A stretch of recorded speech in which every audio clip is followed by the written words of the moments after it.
I'm Annie Graham Larkin, Executive Director of the Bisbee Mining and Historical Museum. Welcome to Buffalo Soldiers in Cochise County with Dr. John P. Langellier. Thank you to our members and donors who enable the museum to provide free online programming and fulfill the organization's mission to discover history, explore Bisbee's past today.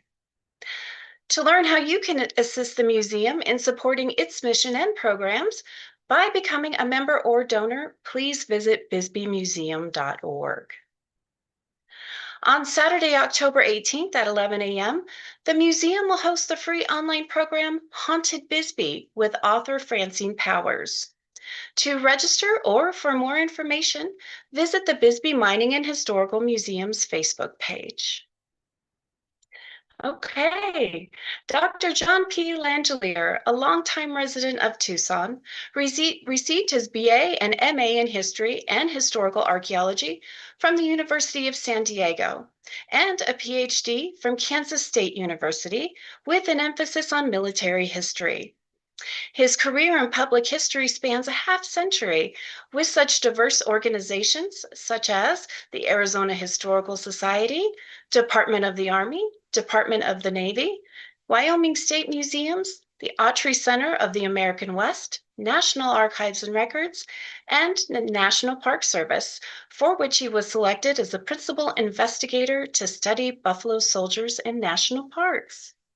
He has written, edited, or co-authored over 40 books, including his most recent title, Buffalo Soldiers in Arizona.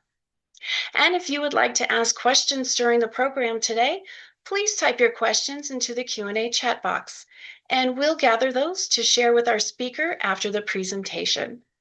Also, a link to the recording of today's program will be sent to all of our Zoom registrants later today. And with that, I'd like to welcome John Langellier. Hi, Annie. Thank you for having me again. You're a brave soul. You had me more than once, but you should get some sort of medal for valor. Uh, at any rate, I know everybody has many things to do on weekends, even especially now during the monsoon season. So what I'm going to do is close down my camera, and we will keep our fingers crossed to bring up our PowerPoint and our actual presentation. So pardon me if I turn my back on you for a moment here and close out my camera and open up our program. And Annie, if you can tell me if we've got ignition, I would appreciate making sure that we have an on-screen presence. Yes, sir. You are ready to launch. Oh, fantastic. Well, thank you, Houston. This is the maiden flight of Buffalo Soldiers in Cochise County. Now, I partially did not tell you the truth about the presentation.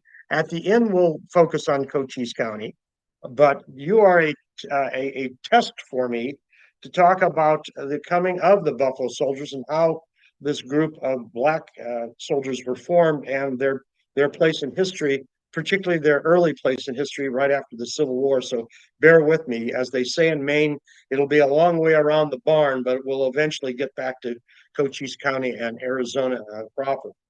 At any rate, many of you probably know that African Americans have served with distinction since before even the creation of the United States, and actually prior to the coming of the American Revolution in various fashions. Indeed, Black soldiers played in both segregated and integrated units a role in that American Revolution, even though many of them were denied the promise of all men are created equal from the Declaration of Independence. Blacks also served during the period of the War of 1812, and probably most notably during the Battle of New Orleans, where the Free Men of Color Battalion served under Andrew Jackson with great distinction. But after the end of each of these national emergencies, Blacks were denied the ability to join the U.S. military, meaning what would become the United States Army. Blacks had always been in what was the United States Navy, and given the nature of the size of ships, in integrated forms. It's hard on a small sailing vessel to segregate, which was the typical situation for much of the early history of this nation, well into, of course, the 20th century. And it would be the American Civil War, however, that would bring large numbers of African Americans into the forces of the United States, not only the Navy, but the Union Army. Indeed, even before the Emancipation Proclamation by Lincoln, some blacks had begun to serve either as support people who had been former enslaved individuals who fled the bondage of the peculiar institution and joined to do labor works and other works to relieve troops. And some officers, despite the fact that it was not legal for them to do so, would begin to enlist African Americans in their military forces. Most notably, John Charles Fremont, who had in the 1850s been the first Republican candidate for the presidency under the new party at that time. It had been a breakaway third party. Fremont did not win the election. Obviously, Lincoln did in the following national elections, but he would enlist black troops, as would some individuals in Kansas. And so there were soldiers within the Army, even though without sanction, prior to the coming of the ability through Congress and the Secretary of War, Edwin Stanton, who would, under the Militia Acts of 1862 forward, begin to allow the recruitment of African American soldiers. And ultimately, that particular trigger, if you will, of the first time of blacks coming in large numbers with military status, albeit originally receiving lesser pay than their white counterparts, would ultimately constitute 180,000 or more black soldiers, plus a large contingent of African American sailors. And as Frederick Douglass said, you once had the black man had a musket on his shoulder and a U.S. on his buckle and the eagle on his buttons. This was the beginning of the road to freedom. Actually, Douglass also said, first the cartridge box, then the jury box and the ballot box. And so this was a time of great change, and this nation finally inching towards more equality for African Americans. Indeed, as I mentioned, 180,000 plus would serve. And after Lee's capitulation at Appomattox, Robert E. Lee's Army of Virginia would dissolve, as the other Confederate units would. The U.S. Congress, on July 28, 1866, lifted all strictures that had existed before this time, and under the U.S. Army Reorganization Act of that year, created 4 regiments of black infantrymen and 2 regiments of African American cavalrymen, the 9th and 10th Infantry. The 9th and 10th Cavalry. The infantry units ultimately, by the way, would be consolidated when the Army was reduced again. I might mention that in 1866, that Reorganization Act took about 1 million men under arms for the Union and reduced it down to between 50 and 60,000. And by the new act of 1869, that army was absolutely reduced to virtually nothing, of about 25,000 troops from coast to coast under many, many diverse and trying missions. Most of those cavalrymen, and ultimately after 1869, the infantrymen, would be posted to the Trans-Mississippi West, where westward expansion began anew. It's something that had happened, of course, since the 1820s forward, particularly, but with a vengeance, particularly with the fact that the Transcontinental Railroad, one of which was completed in the late 1860s and the others to follow, 5 total routes, the Army would be posted throughout the West, across the Mississippi River, all the way up into California, into Washington State, the border with Canada, and obviously in the borderlands that we are familiar with for those of us who live in Arizona. And many of those soldiers would be African American soldiers serving at those lonely, remote posts. They weren't there for just reasons of westward expansion. If many of us remember our history, during the time of the Civil War, the European powers, particularly under the French, Napoleon III, moved into Mexico and declared Mexico essentially a puppet regime under Maximilian, and he would be the puppet emperor of Mexico. Well, the Mexican people had finally thrown off the Spanish early on and finally had settled in after the loss of a great deal of Mexican authority and territory, and from the War of 1845 to 48, the so-called Mexican War, and also the Gadsden Purchase, which bought a great deal of southern Arizona and parts of New Mexico. At any rate, there's revolution going on under Benito Juarez and the forces of freedom fighters in Mexico against Maximilian and his European-backed uh, forces. In the meantime, this kind of gives you an idea of the fact that those African American forces, after they're being stood up by the 1866 Reconstruction Act or Reorganization Act and the 1869 Reorganization Act, would fan out to numerous posts from both the northern border and southern border, and a large swatch of the Great Plains, both southern and Great Plains, during the period all the way up through the 1890s. Now, how did they get to that point? Well, number one, there was a lot of work within the Congress after the Civil War, many Reconstruction Acts, of course, the 13th Amendment abolishing slavery and other things. And so diverse party members, both mostly Republicans, but also a great number of people who had been came back as Democrats who were loyal to the Union, would step up, and such as Benjamin John or Franklin Bluff Wade, who was one of the first champions to call for blacks to be in the military, both as a reward for the service they had rendered to help bring the Union back into one nation, and also U.S. Senator Thaddeus Stevens, who was a great champion of African American rights.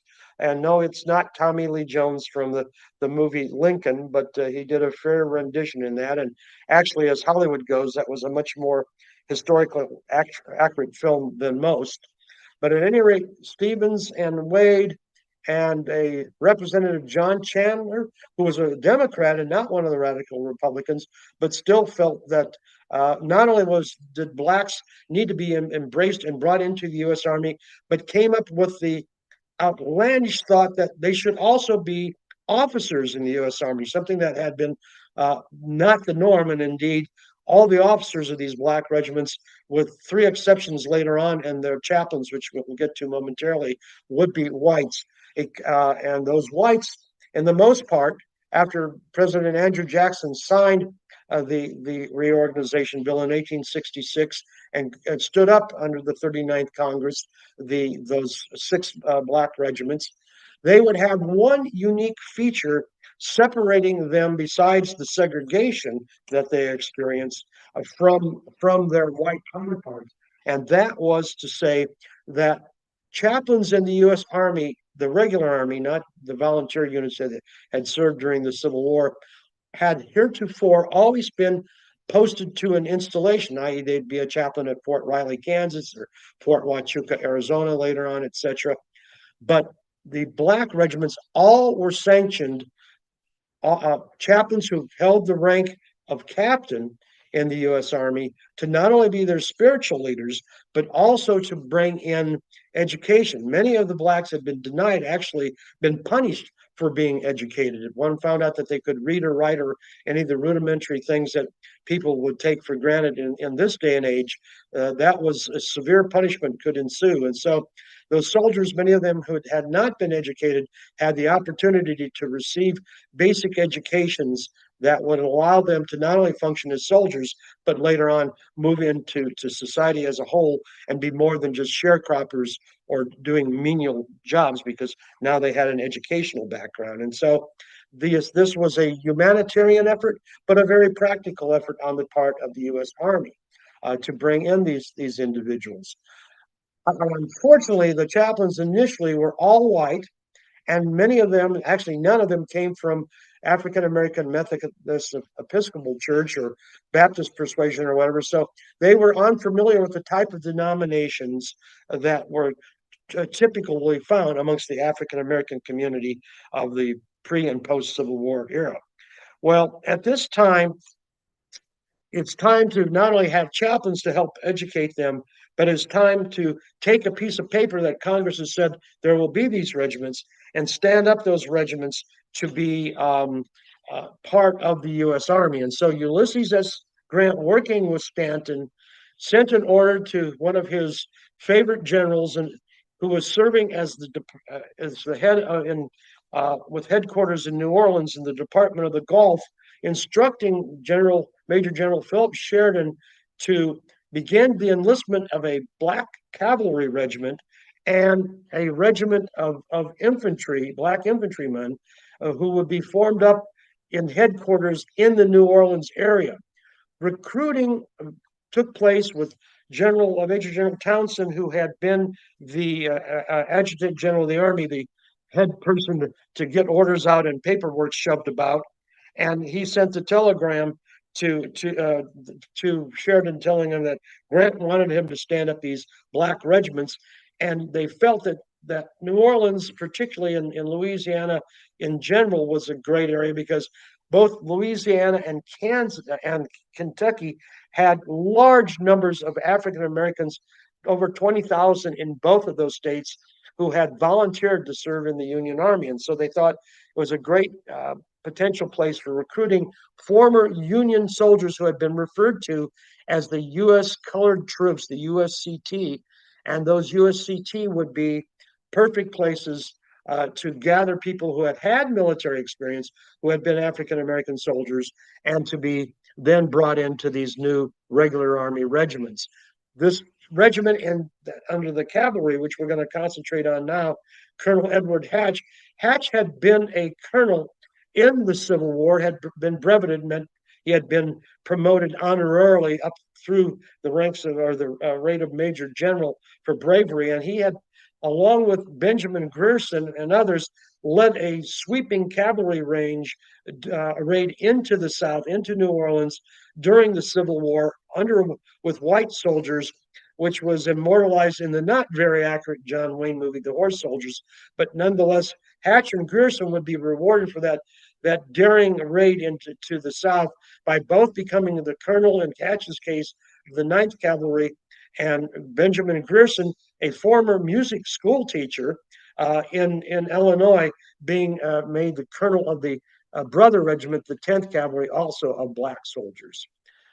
A series of officers would be brought in to assist in standing up the regiment and recruiting. Originally, the bringing in of these officers, all of whom had to have service in the American Civil War. They could not be considered otherwise. Normally, they had been serving in the cavalry, including George Forsyth and Albert Morrow on the far right. Morrow was a Scotsman who had started as an enlisted man in Colorado, volunteering in one of the Colorado Union regiments, and at the end of his career of 43 years in the military, retired as a brigadier general. Well, these few officers had to recruit the soldiers and to also ultimately train them until sufficient other officers would join the regiment. And some of these officers, such as James Brisbane and others, once again had background with African American soldiers, Brisbane particularly with African American cavalrymen, and Francis Dodge, who turned out to be one of the more daring, dashing officers of the regiment, and he and his troops would go into some of the hot spots during the post-Civil War era in Colorado and elsewhere. Francis Moore, going back to Moore, would retire as a brigadier general, starting as a private. Quite an outstanding career for a Scotsman. But can you imagine a Scotsman with his burr, heavy-duty accent, trying to instruct African American soldiers who had lived their life in the South, and many of them who had a very distinct accent themselves, for them to understand each other? It was like two foreign nations meeting sometimes, I suspect. Well, eventually, the Adjutant General of the Army would help out, bring more, make sure that they had the proper materials in terms of recruiting situations, the regulations, funding to pay the soldiers. Incidentally, the black soldiers, unlike the beginning of the Civil War with the 51st Massachusetts and others, made the exact same amount of money for their rank and time in service as the white soldiers. And indeed, those who had served during the Civil War had received some bonuses for prior service as a bonus to enlist, because they wanted to bring in as many people who had prior military background as they could.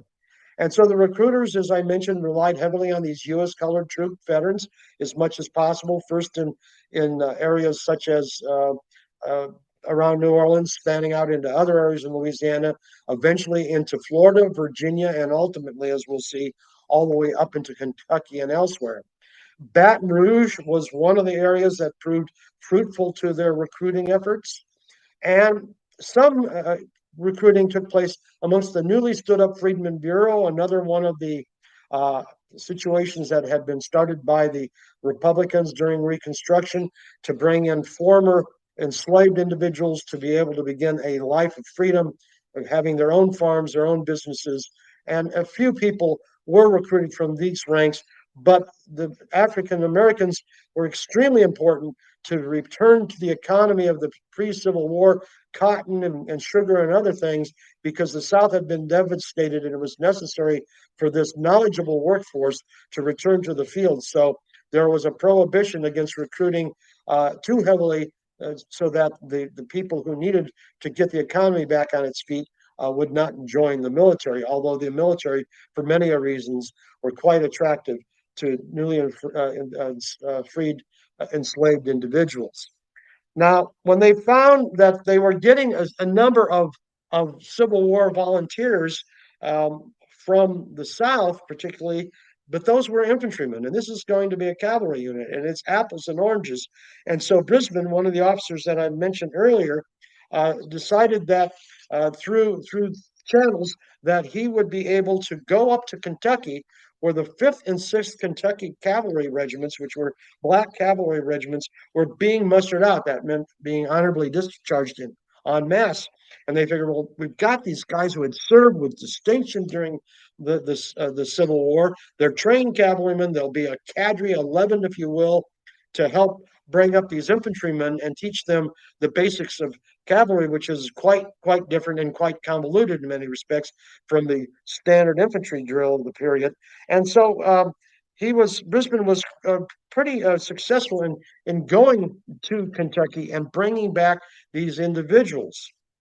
Having brought them back, it was now up to Major George Sandy Forsyth, who would gain some fame on the frontier in the next few years, to take and help weld these soldiers, some of whom had been new, fresh recruits who had been inspired by their following the leadership of the black soldiers that served during the war, but had no background in the military, and a number of whom had not the rudimentary education, as I had mentioned. So trying to master a very difficult cavalry manual for the purpose of learning to be horse soldiers rather than foot soldiers was quite difficult. The other thing that was difficult was these individuals were being brought in and housed in old cotton warehouses, and originally in New Orleans.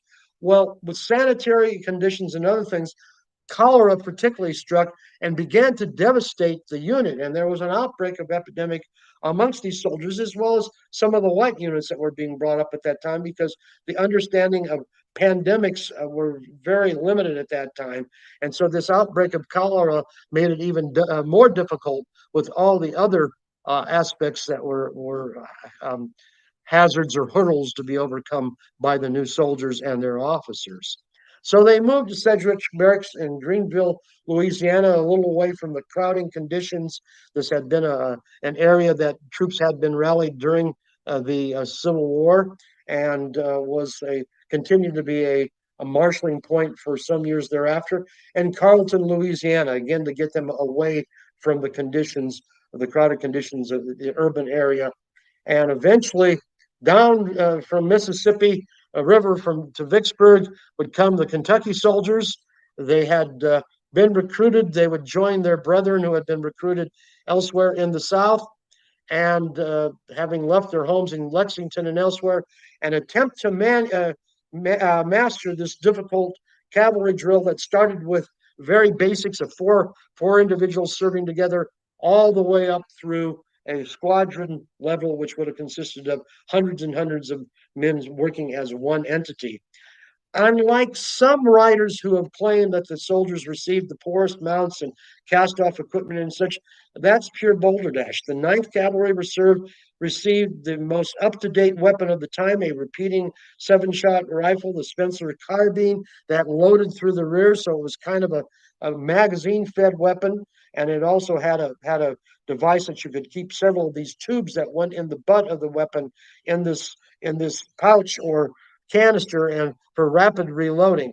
They also received what was then modern Colt 44 Army revolvers, both the Colt Army and the Remington revolver, and the old-fashioned saber, which was by this time more for show than for go, but it was still issued. And ultimately, being stood up into their companies, they had some difficulty with desertions and certainly some difficulties with having a lack of officers and leadership at the beginning, which led to some dissatisfaction, including one of the only mutinies under black soldiers ever to take place in the Army because of a extremely cruel officer who ultimately was killed in a mutiny, and some of the soldiers. But that all would settle down, and the Ninth Cavalry, as one of their officers would write shortly thereafter, became good soldiers and reliable men. Indeed, several of them, including one of their individuals, Emmanuel Stantz, became the first Medal of Honor recipient amongst African Americans in the post-Civil War era. The Ninth Cavalry would receive almost as many Medal of Honors as a regiment as all the other African American regiments combined from the period of the 1866 through the end of the fighting in the Spanish-American War in Cuba. They would also have the first African-American regular Army chaplain.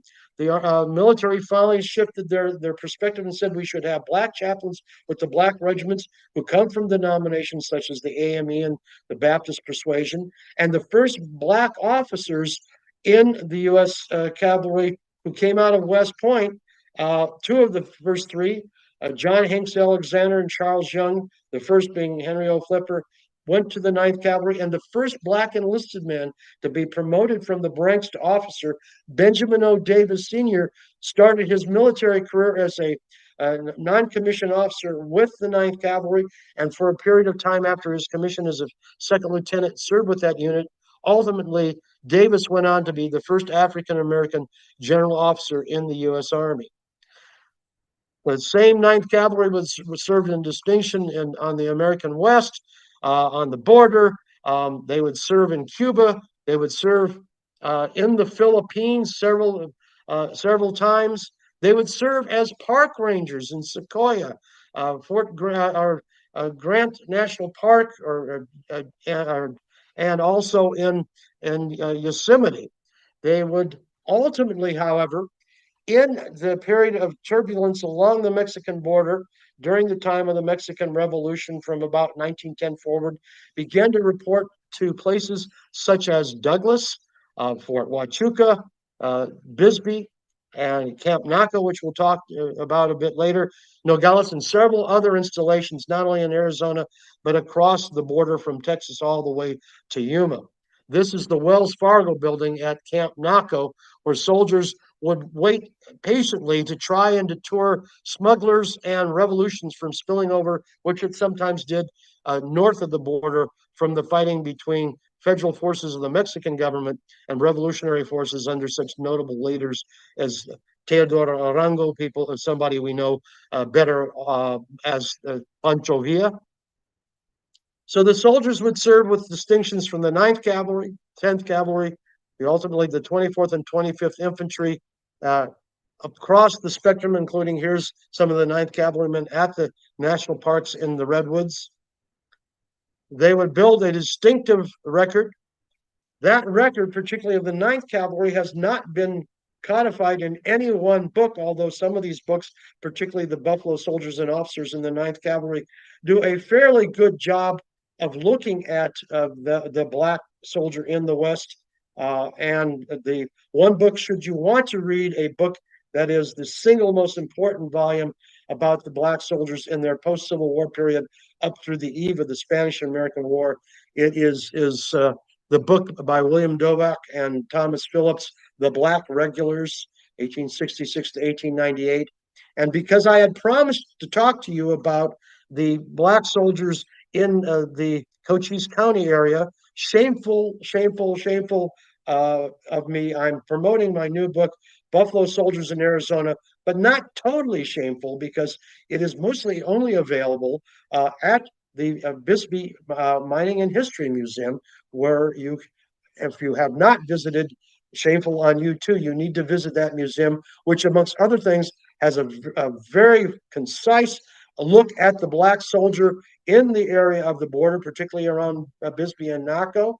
And certainly you want to visit that exhibit along with the other incredible exhibits at the Bisbee Museum.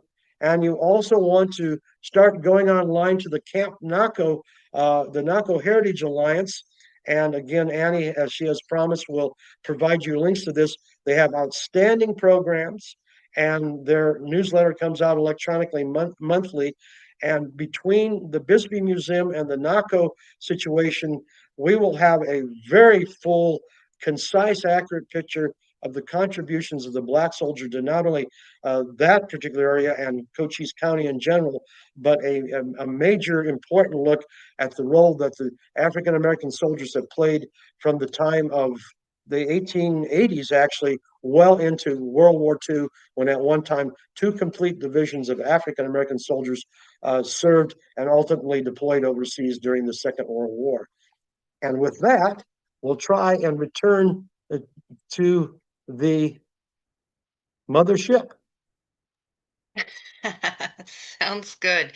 I will stop your share real quick, if you don't mind. Let's see here.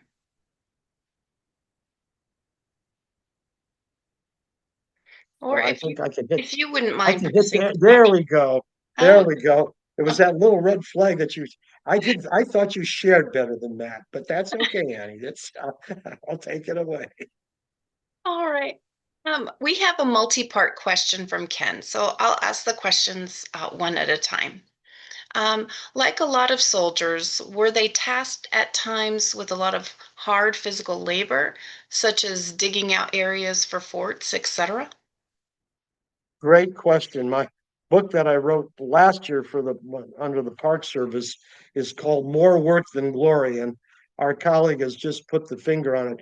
Many soldiers, both black and white, ended up being labor units, because the Army had limited budgets, and yes, they did. They had to help not only in their own construction, oftentimes of their forts, but then again, the kitchen police details and all those details of cutting wood and serving as more than just soldiers. And this led in the white units oftentimes to a great deal of disgruntled soldiers deserting. And there were some years where up to 30% in the white regiments would desert, whereas sometimes as low as less than 1 or 2% would be the same in the black units. But yes, they had a lot of physical details to take care of. And then the cavalry had the added wonderful work of dealing with their horses, grooming them and cleaning up the stalls and all those things. And so they spend almost as much time sometimes as they did at the rifle range or range or training and that sort of things, as with these menial details that all soldiers had to bear in the post-Civil War Army in the West. The next part of his question, were there ever excavation efforts in the Sierra Vista area where the fort is or at Camp Naco? Naco, yes, has had some preliminary excavation material, and it is in the Naco Heritage Alliance collections. Those will all date pretty much from the 1919 to 1923-24 period, because the original Camp Naco was where the golf course would later be located, and it would be a tent camp. That has not ever been excavated, and there have been some excavations at Fort Huachuca, and indeed Fort Huachuca has a historic preservation officer and entity and an excellent museum where much of the material that was this talk was based on and other things I've done can be found for researchers, including a brand new book that came out about the Black soldier experience in World War II at Fort Huachuca. It was written by a professor in France, but a new English version has come out. and it goes into some detail. So excavations have been done at both places to varying degrees. That is correct. And circling back to the hard labor question, in that regard, we had mines in the Bisbee area, and did they ever work in our mines? I may be able to answer that if you are unable. Right. Well, only in the sense that if they left the military, they were not deployed as miners. They might be deployed as during a mining dispute, which was not something soldiers like to do, but they were not deployed as miners as soldiers. But you want to finish the question, Annie? Well, in our early history, Bisbee had a very strict racial hierarchy, and it even went down to what part of Europe you were from. And so African Americans were not allowed to work within Bisbee's mines. I'm afraid I do not know when the demarcation line um, is as far as when African Americans would have been able to begin working underground. If they did work for the mines at all, it would have been above ground, like Mexican and Mexican American community members. Precisely. And of course, the black soldiers themselves were 3 squares a day, a place to live, $13 a month minimum, and higher depending on what the rank of NCO they were. And so they were not there to be miners.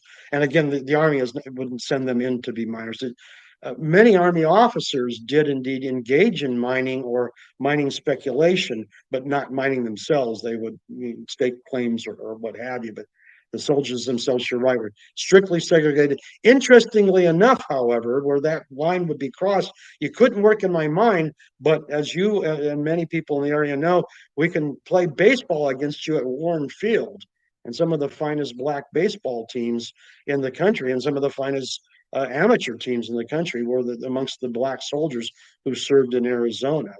And there was some recruiting, believe it or not, in the Bisbee area and Douglas area to bring in African Americans, particularly to play baseball, so they could, to beef up their teams. And to kind of go along with what you said, and you can also protect the border so the revolution doesn't interrupt mine production.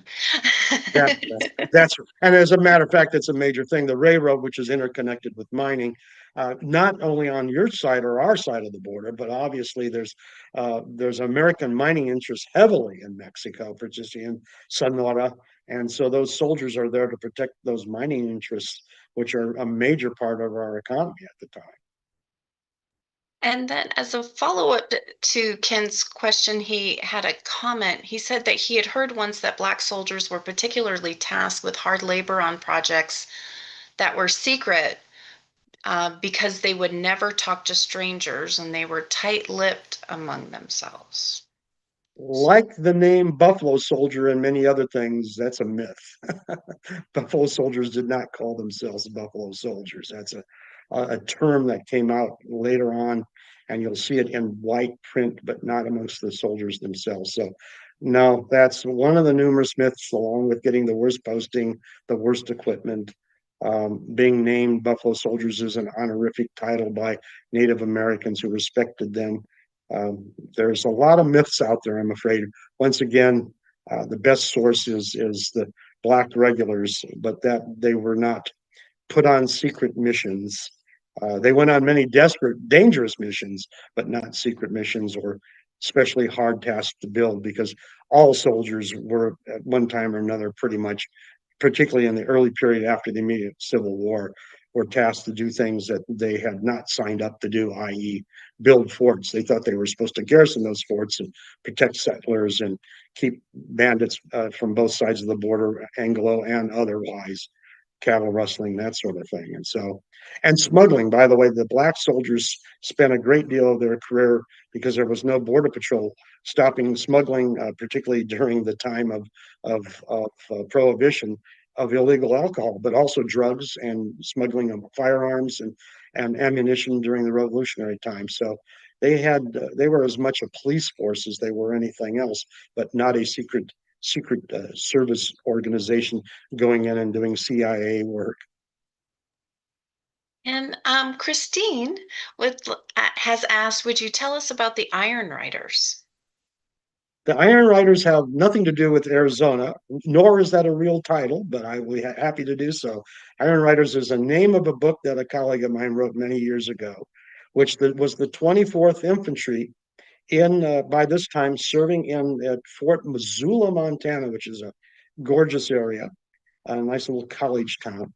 And one of their officers, by the name of James Moss, fresh out of West Point, was a bicycle enthusiast. And he thought, wouldn't it be neat if we infantrymen could keep up with the cavalry and it'd be a lot less expensive to ride Spalding bicycles, which were, my gosh, terrible. They're not like the wonderful mountain off-trail bikes that we have today. One gear and tires that exploded about every 12 miles and such, or ran out. And so he had an experiment that he tried several different experiments locally in the Wyoming or only Montana area, and ultimately rode from Fort Missoula, Montana, through Yellowstone National Park all the way to St. Louis with his handpicked group of 24th Infantrymen to show that bicycles could be utilized as a combat arms supplement. You could put your bike aside, take your gear off, go into the combat like the cavalrymen, because cavalry fought often on foot. They were trying to get there like mechanized infantry, but then put your horses in the back and move forward and fight as infantrymen. Well, this was a concept. It was a great idea, but then this was in 1897, and in 1898, a little problem came up called the Spanish-American War, and all four of the black regiments were the first units essentially to mobilize, be sent to camps in Chattanooga and then to Florida, and then from Florida to invade Cuba. And so the bicycle experiment kind of died a quiet death and is a colorful footnote that never went anywhere. The same young officer would ultimately transfer to the 25th Infantry, and with some of his 25th Infantrymen, put them on horses this time and go into Sequoia and become a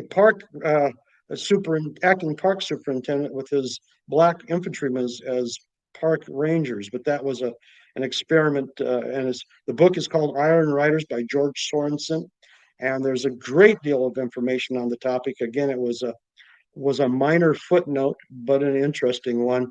And once again showed one other thing. Black soldiers were not just sent as labor or whatever. They were used under experimental basis. Sometimes they would receive new experimental weapons in advance of their white counterparts. As a matter of fact, the 10th Cavalry received the new carbine in 1873, the so-called trapdoor, before the darling yellow-haired 7th Cavalry Custer's unit received theirs. So they were used for many things, and yes, there was discrimination, but by those officers who served with them, they knew they were soldiers who could stay the course. As I mentioned, for the most part, they had the less desertion rates of any units in the U.S. Army during that 30 years or so post-Civil War, for the most part, and they had some of the highest reenlistment rates. It was not unusual to see someone serving 30 years or more in the ranks in a black regiment, where oftentimes if somebody completed their 3 or 5 year enlistment in a white regiment, it was sometimes considered a minor miracle.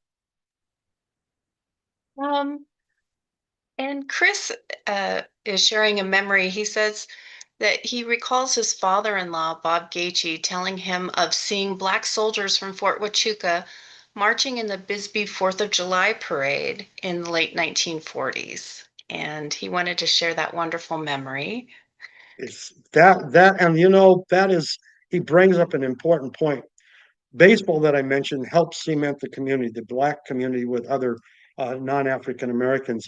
But the regimental bands of the 9th and 10th Cavalry, and also the 24th or 25th Infantry in Nogales, were outstanding musicians, and they didn't just play John Philip Sousa type martial things. They played jazz. They would want them at Ramsey Canyon to play at the dances, because they were these outstanding musicians. And I have in my personal collection and in my new book a picture of a parade in the 9th Cavalry Band playing years before this memory, well, actually 30 years before, in the teens. uh, in the 4th of July parade.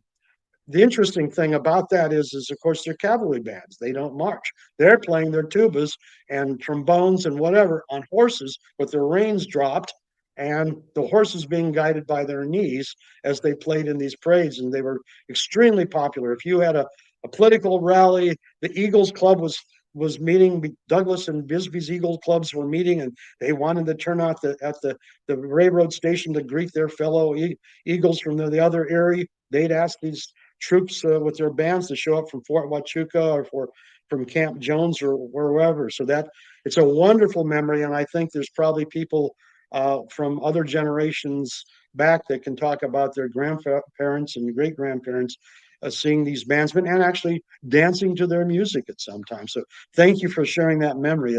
It's one of my favorite favorites. The bands are extremely important, I think, in cementing better relationships amongst people. When you have food and music, how can you go wrong? No kidding. And our next question is from Tanja, and she asked, what role did Black National Guard units play in Southern Arizona? Boy, I'm going to have to send her a $10 gift certificate towards my book. Only one African American regiment that was or unit during the Mexican Revolution deployed, and it was at Camp Naco, along at one time or another with the other 4 regular Army regiments. And that unit was the first separate, and you use the term separate because again, it's a segregated army in the National Guard, first separate battalion of the Washington D.C. National Guard.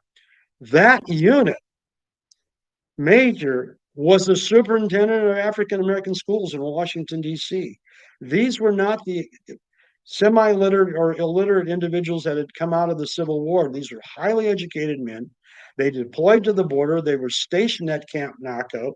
And that wonderful photograph that you have been so gracious to share of the soldier standing at the border obelisk there in Naco, I have now determined that that is actually a member of not the 9th or 10th Cavalry, but a member of the first separate battalion of the Washington, D.C. National Guard, who would go on in World War I to wear the red hand as their first insignia, and ultimately the blue helmet on their as their insignia of the French army. They were sent by Pershing, who was no friend of African Americans, I'm afraid, in many respects, to the French army, and that particular battalion would merge with others to form the 370th Infantry Regiment, an all-black unit, one of the most distinguished units to serve, black or white, in the First World War on the front and in the trenches.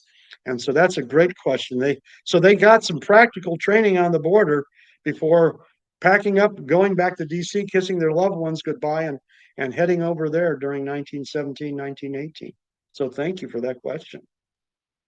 And this may be a challenging question, but can you give us a very brief history of Camp Naco? Boy, it is a challenging question. While the soldiers were there, let's narrow it. Yeah, right. Yeah, because otherwise we'd have to have 4 programs and go out to lunch, and that's fine. Essentially, the founding of Camp Naco and many of these posts, Camp Little and Camp Jones, are a creation of the Mexican Revolution. As many of us know, Porfirio Diaz will, after the 1880s, will become the strongman of Mexico and serve all the way till he steps down and goes off with the national treasury to live well in Europe, and leaving behind a series of revolutionary movements in Mexico. And with that, to protect U.S. interests, keep neutrality in theory and such, Camp Naco is stood up as a tent camp, first by the Arizona National Guard, which is a unit of mixed Latinos and whites and others, but mainly Anglos. And they will serve in a tent camp where, as they say, just slightly north of, across Newell Road in what became the golf course.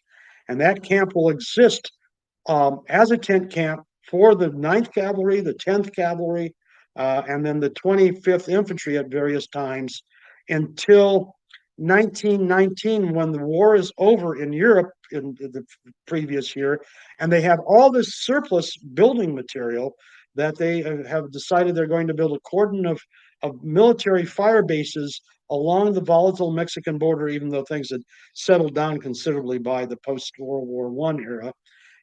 Not completely, but somewhat. And so from El Paso to the border with California, many of these forts or camps were set up, and Camp Naco was then sent all this material and funding to have labor, which was contract labor, not soldier labor, to build the one of two adobe posts on the border. The other one is Culbertson's Ranch, which is on a national park site in New Mexico. And as a consequence, all this material sent out doors, windows, units that go on top of the roofs that are ventilation things, and then the adobes made by locals who obviously know how to build adobe better than virtually most people on the planet, perhaps. And so it gave a degree of business beyond the mines, which were obviously still important. The post will stay there till 1923, basically. The last unit to come in is the 24th Infantry, that had been one of the only two units that went in 1916 with John J. Pershing's so-called punitive expedition all the way into Mexico and essentially invade Mexico after the March attack and killing of civilians and some military in Columbus, New Mexico, that triggered the so-called expedition under Pershing. So the 24th would close it down, and immediately people would come in and salvage materials that would be used over the years thereafter, as some of our viewers know better than I, as housing for locals, and farming in the CCC would be there. But essentially, it had a window from 1912 to 1923 as a fire base. There were black soldiers in Naco in 1899 for a very short period of time when some rowdy cowboys went into Naco, Sonora, and got themselves incarcerated. But that's another story, and you'll have to buy my book to read that one. But hopefully that's the thumbnail. But please go on the Naco Heritage Alliance website, because that gives a really great sketch and continues to show the marvelous work of bringing that fort literally back to life, so that when we step into it, we can not only experience what it was like to be a soldier there in many respects, but also as a true community center, that that area of Cochise County from Bisbee and that area around can have many cultural events as well as historical events. So it's a work in progress.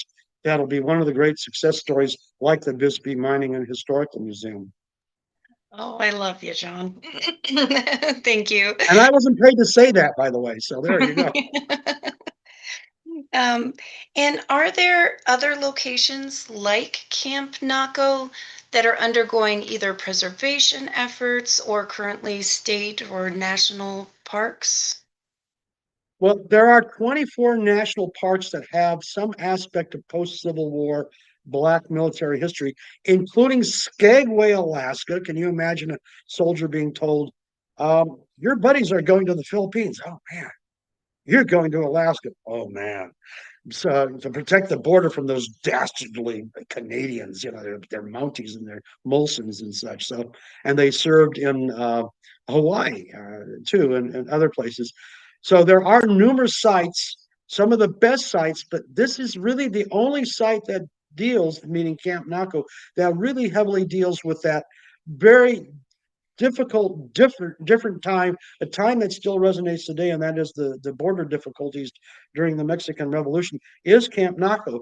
The Culberson Ranch is a national park, and they've done some work, but not really restoration, and it's not a major part of the interpretation. Arguably, for some of the most major interpretation of the pre-period of Camp Naco, that is even the pre-period of the Spanish-American War, one has to go to Fort Union, New Mexico, a national park, Fort Davis in Texas, which is in western Texas, a charming, interesting area. And I hate to admit it, but one of my personal favorites, Fort Concho in Texas, in San Angelo, where the U.S. Air Force Intelligence School is, has one of the best preserved forts of the period after the Civil War.